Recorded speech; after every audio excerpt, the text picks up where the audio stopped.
Hello friends, next question है exercise 11.2। इसमें कह रहा है a 10 kilowatt drilling machine is used to drill a bore in a small aluminium block of mass 8 kg। How much is the rise in the temperature of the block in 2.5 minutes assuming 50% of the power is used up in heating the machine itself और lost to the surroundings. Specific heat of aluminium दे रखिए 0.91 joule पर ग्राम पर kelvin. तो दोस्तों ध्यान से सुनना। दोस्तों ये मेरा कोई एल्यूमिनियम का ब्लॉक है। क्या है? एल्यूमिनियम का ब्लॉक है। इस एल्यूमिनियम ब्लॉक का मास मेरा दे रखा है, कितना दे रखा है? मास इक्वल टू दे रखा है 8 kg। ये मेरा कोई एल्यूमिनियम का ब्लॉक है और इसका मास दे रखा है 8 kg। Very good. नेक्स्ट बना लो, इसमें कोई ड्रिलिंग मशीन बोर कर रही है। एल्यूमिनियम के ब्लॉक में ड्रिलिंग मशीन बोर कर रही है, ठीक है। तो ये मेरी ड्रिलिंग मशीन बना लो। इसको भी ऐसे बनाओ,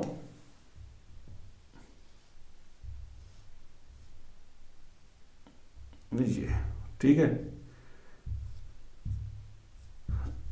ड्रिलिंग मशीन,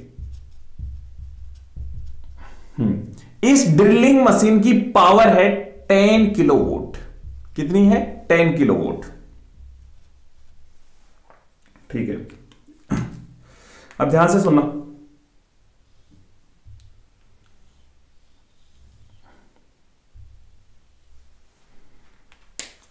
अगर ये ब्लॉक मेरा सिस्टम है,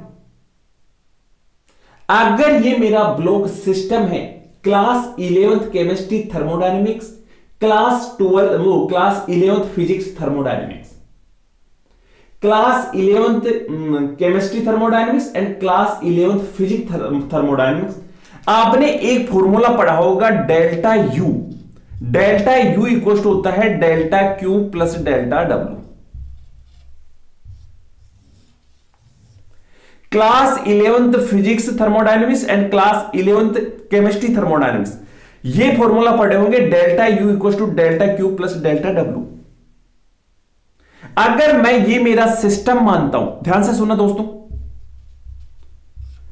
अगर ये मेरा सिस्टम है तो सिस्टम पे वर्क कितना हो रहा है? वर्क कितना हो रहा है? इसमें से 50% वर्क हो रहा है। कितना हो रहा है? 50%। तो डेल्टा यू इक्वल टू हो गया 50%। 10 का 50% कितना हुआ? 5 किलोवाट। वेरी गुड, क्लियर हुआ? ठीक है। यहां से हीट, जैसे मान लो एक काम करो, यहां से हीट बाहर नहीं जा रही। जो ये 50% 5 किलोवाट में जो जाना था, मतलब कुछ तो ये हीटिंग के लिए लिया और कुछ ये मतलब जीरो है। Delta Q equal to zero. देखो 50 heating the machine itself and loss to the surrounding. Delta Q equal to zero मानो इस सिस्टम से, ठीक है।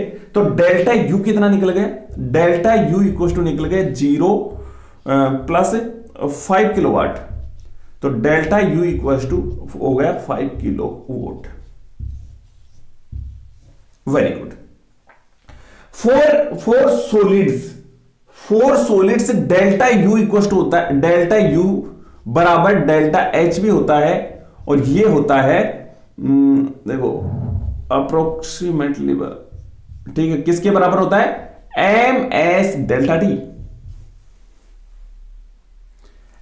डेल्टा फोर सॉलिड्स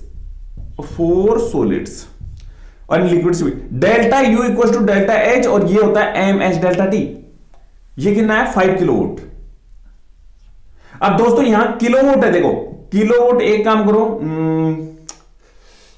किलोवाट को किलोवाट जूल में बदलो इसको। तो जूल में कैसे बदलोगे इसको? एक काम करो, रुको, देखो किलोवाट होता है किलो जूल पर सेकंड।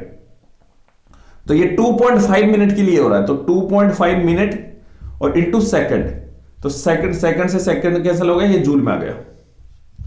और मास कितना दे रखा है इसका 8 kg। स्पेसिफिक हीट एस को बदल लो आप इसमें 0.91 kilo joule per KG kelvin, ये इतनी होगी